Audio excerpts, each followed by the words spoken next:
সবাইকে স্বাগত জানাচ্ছি। এক এক করে সবগুলা মন্ত্রিসভার সিদ্ধান্ত বাস্তবায়ন হচ্ছে, তা দেখে অবশ্যই ভালো লাগছে। কেন ভালো লাগছে? গত 2 বছরে মন্ত্রিসভায় অনেকগুলো সিদ্ধান্ত নিয়েছে, যেগুলি কাগজপত্রে বাস্তবায়ন হয়নি, যার জন্য মন্ত্রিসভার সিদ্ধান্তের উপর থেকে বেকার চাকরি হতে সে ভাই বোনদের বিশ্বাস চলে যাওয়ার উপক্রম হয়েছে। কিন্তু যেই এডিসি নির্বাচন শেষ হলো, সেই আমরা দেখলাম বন দপ্তর থেকে ফরেস্ট গার্ড নিয়োগের ভ্যাকেন্সি চলে আসলো, যেটা 2024-এ মন্ত্রিসভার সিদ্ধান্ত হলো। 2025-26-এ একটা মন্ত্রিসভার সিদ্ধান্ত হয়েছিল যে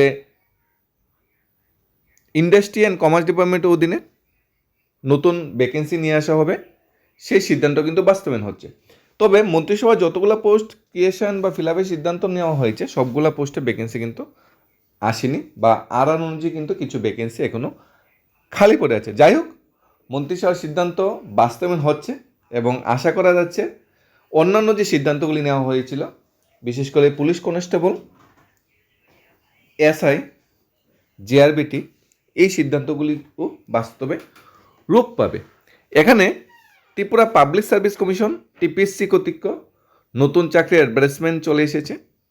220খানা পোস্টের ভ্যাকেন্সি এখানে এসেছে। পোস্ট নাম হলো assistant tourist officer, group B gazetted post, under department of industry and commerce, information technology সেক্টরে।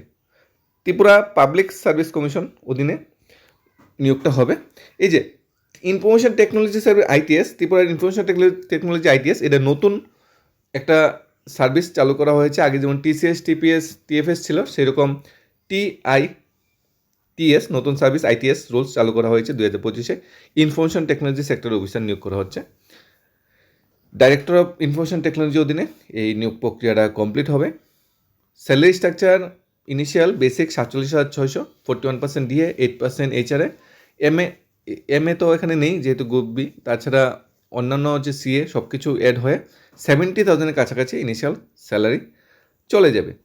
220খানা পোস্টের মধ্যে 114খানা পোস্ট ইওরের জন্য, এসসির জন্য 38খানা, এসটির জন্য 68খানা, 33% এখানে ওমেন রিজার্ভেশন আছে। ওমেনদের জন্য এখানে কিছু পোস্ট রিজার্ভেশন করা আছে। পিএইচ ক্যান্ডিডেটের জন্য কিছু পোস্ট এখানে রিজার্ভেশন করা আছে। The number of post fill up to subject increase decrease, বাড়তে বা কমতেই পারে নাম্বার অফ পোস্ট। কোয়ালিফিকেশন কী লাগবে সেটা আমরা দেখে নিই। কোয়ালিফিকেশন কী লাগবে?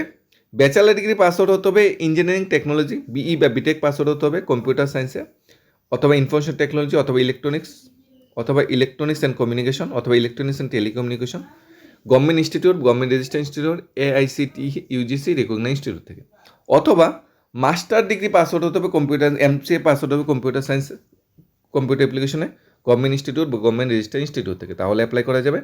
পিআরটিসি ম্যান্ডেটারি 7/7/2023-এর নোটিফিকেশন বলে বাংলা বা ককবুর যে কোনো একটা ভাষাতে পারদর্শী হতে হবে। সিলেকশন প্রসেস হবে 2টা সাকসেসফুল স্টেজে। রিটেন এক্সামিনেশন হবে 170 নম্বরে, এমসিকিউ বেস, এবং পার্সোনাল টেস্ট হবে 30 নম্বরে। ঠিক আছে, 170 নম্বরের এমসিকিউ বেস এক্সাম, 3 ঘন্টা সময় থাকবে, 3 ঘন্টা সময় দেওয়া হবে। আর ইন্টারভিউ পার্সোনাল টেস্টের জন্য 30 মার্কস এখানে রাখা হয়েছে। ডিটেলস সিলেবাস স্ট্রাকচার সব কিছুই আমরা এ টু জেড দেখে নেব। 18 থেকে 40 বছরের মধ্যে যারা বয়স তারা অ্যাপ্লাই করতে পারবে। 5 বছর এসসি এসটির জন্য রিল্যাক্সেশন দেওয়া হবে। অনলাইন যে লাস্ট ডেট ফর্ম ফিল আপের সেটা হলো 5/6/2026, অর্থাৎ জুন মাসের 5 তারিখ last date online form fill up করার। এখানে কোয়ালিফাইং মার্কস আনরিজার্ভ ক্যাটাগরির জন্য 55% রাখা হয়েছে, আর রিজার্ভ ক্যাটাগরির জন্য 40। কোয়ালিফাইং মার্কসটা কিন্তু অনেকটা বেশি রাখা হয়েছে। আনরিজার্ভের জন্য 55, আর রিজার্ভ ক্যান্ডিডেটের জন্য বা এসসি এসটি ক্যান্ডিডেটের জন্য 45 মার্কস। যারা 55 বা 45 মার্কসের মার্কস পাবে তাদের পরে ইন্টারভিউ হবে, ইন্টারভিউ পরে তাদের পরে সিলেকশনটা হবে।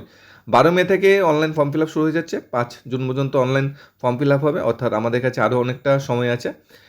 এখানে ফিস যেটা বলা হয়েছে, অনলাইন অ্যাপ্লিকেশন ফি 350 টাকা লাগবে গোবি গেজেটেডের জন্য, 250 টাকা লাগবে বিপিএল এসসি এসটি ফ্যামিলি যারা আছে তাদের জন্য, 250 টাকা ফিস লাগবে, আর বাকি সবার জন্য 350 টাকা এখানে ফিস লাগবে। এক্সামিনেশন শুরু হওয়ার 10 মিনিট আগে বেনু বন্ধ হয়ে যাবে, এটা অনেকটা আগের মতো। এখানে পিএইচ ক্যান্ডিডেটের যে টার্মস কন্ডিশনটা সেটাও এখানে উল্লেখ করে দেওয়া হয়েছে। পাশাপাশি এখানে কম্পিটিটিভ এক্সামিনেশন যে রুলসটা টিপিএসসির অধীনে, সেই রুলসটা এখানে খুব সুন্দর করে দেওয়া হয়েছে। এখানে there will be no fixed number of attempt examination, candidate can apply examination the multiple time, অর্থাৎ টিপিএসসি এমন কোনো রুলস রেগুলেশন বের করেনি যে একজন ক্যান্ডিডেট কতবার পরীক্ষা দিতে পারবে, কতবার, যেমন আইসিএস আইপিএস অফিসারের মধ্যে আছে 3 টাইমস 4 টাইমস অ্যাটেম্প করতে পারবে। টিপিএসসি এমন কোনো রুলস রেগুলেশন নেই। এখানে বলা হয়েছে রিটেন পাস 170 মার্কস থাকবে, ইন্টারভিউতে থাকবে 30 মার্কস। 170 মার্কসের মধ্যে জেনারেল এবিলিটি টেস্ট OMQ যেটা 50 থাকবে। Job oriented subject technical paper থেকে থাকবে 120, টোটাল 170 মার্কস, 3 ঘন্টা সময় দেওয়া হবে।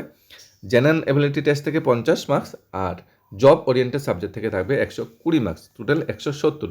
কোয়ালিফাইং মার্কস 55% আর রিজার্ভ ক্যাটাগরিতে 45%, এটা আমরা আগেই বলেছি। Negative marking on MCQ question will remain as per TPSC norms, যেটা বলা হয়েছে amendment time to time for wrong অ্যান্সারের জন্য নেগেটিভ মার্ক TPSC রুলস অনুযায়ী টাইম টু টাইম যেটা বলা হচ্ছে সেটা এখানে বলা হয়েছে। The selection recommendation commission shall remain valid for 6 month. Syllabus যেটা বলা হয়েছে, ইংলিশের জন্য 15 মার্কস থাকবে, জেনারেল মেন্টাল এবিলিটি রিজনিং ল্যাঙ্গুয়েজের জন্য 15 মার্কস, জেনারেল কারেন্ট অ্যাফেয়ার্সের জন্য থাকবে 20 মার্কস, টোটাল 50 মার্কস। আর টেকনিক্যাল পেপার থেকে 120 মার্কস থাকবে, সেখানে টেকনিক্যাল পেপারের ডিটেলস সিলেবাস এখানে বলে দেওয়া হয়েছে। টোটাল 14টা মানে পার্টে টেকনিক্যাল পেপারের কোশ্চেনটা মানে ভাগ করা হয়েছে। অর্থাৎ মানে সবচেয়ে কম সময়ে কোনো মন্ত্রিসভার সিদ্ধান্ত যদি বাস্তবায়ন হয়ে থাকে, তাহলে আমরা বলবো TPSCর অধীনে যে ITS রুলস 2025-এ যে টেকনিক্যাল অফিসার নিয়োগের ভ্যাকেন্সিটা সবচেয়ে খুব শীঘ্র বাস্তবায়ন হয়েছে। অর্থাৎ 2024-25 অর্থবর্ষে 25-26 অর্থবর্ষে যে মন্ত্রিসভার সিদ্ধান্তগুলো নেওয়া হয়েছিল সময়ে সময়ে, যেটা মাননীয় মন্ত্রী সুশান্ত চৌধুরী প্রেস কনফারেন্সের মধ্যে আমাদের বলেছিল যে এই পোস্টে নিয়োগ হবে, সেই পোস্টে নিয়োগের বিজ্ঞাপন কিন্তু চলে আসতে শুরু করেছে। অর্থাৎ 2028-এর আগে 2026-27 অর্থবর্ষে প্রচুর পরিমাণ চাকরি ত্রিপুরা রাজ্যে হচ্ছে, সেটাই আমরা আশা, সেটাই আমরা বর্ষা। কারণ অনেক দিন হয়ে গেছে নতুন কোনো নোটিফিকেশন আসছে না। জেল পুলিশ 2022-এর নোটিফিকেশন, পুলিশ কনস্টেবল 2022-এর নোটিফিকেশন, GRBT 2020-র নোটিফিকেশন, আমাদের ফায়ার সার্ভিস 2022-এর নোটিফিকেশন, স্পেশাল এক্সিকিউটিভ 2022-এর নোটিফিকেশন, টেট 2024-এর নোটিফিকেশন। এরপরে আর নিয়োগ হয়েছে 2022-এর নোটিফিকেশনে। STJT STBJT সেম এখনও নিয়োগ হয়নি। অর্থাৎ অনেক দিন হয়ে গেছে, অনেকটা সময় হয়ে গেছে, বড় ধরনের কোনো ভ্যাকেন্সি আসছে না, যেটা GRBTর মাধ্যমে 5,000 ভ্যাকেন্সি বা টেটের মাধ্যমে 3-4 হাজার ভ্যাকেন্সি নিয়োগ হয়ে যাবে। এত ধরনের বড় বড় ভ্যাকেন্সি কিন্তু অনেক দিন হয়ে গেছে, আসছে না। তাই আশা করা যাচ্ছে একটু করে আস্তে আস্তে বড় বড় ভ্যাকেন্সি আসবে এবং চাকরির প্রসেসগুলি আবার ধারাবাহিকভাবে চলতে থাকবে। কারণ ম্যাক্সিমাম নাম্বার ক্যান্ডিডেট কিন্তু group C group E category পোস্টের জন্য কিন্তু ম্যাক্সিমাম ক্যান্ডিডেটরা ওয়েট করছে। আশা করছি সেই ক্যাটাগরি পোস্টের ভ্যাকেন্সিগুলো শীঘ্রতর আসবে, যাতে ম্যাক্সিমাম নাম্বার চাকরি প্রত্যাশী ভাই বোনরা যাতে এতে উপকৃত হয়। আমার আশা করা যাচ্ছে আগামী কিছুদিনের মধ্যে কনস্টেবল, SI এবং GIBT নিয়ে স্পেশাল কোনো আপডেট আসছে, সেটি আমরা সবচেয়ে বড় আশা। আর টেটের নোটিফিকেশন মে-জুন মাসের দিকে অবশ্যই আসছে, সেটাও সবচেয়ে বড় আশা। আর মেরিট লিস্টও আশা করছি খুব শীঘ্র বেরিয়ে যাবে, এর মধ্যেই পেরিয়ে যাবে। ধন্যবাদ সবাইকে।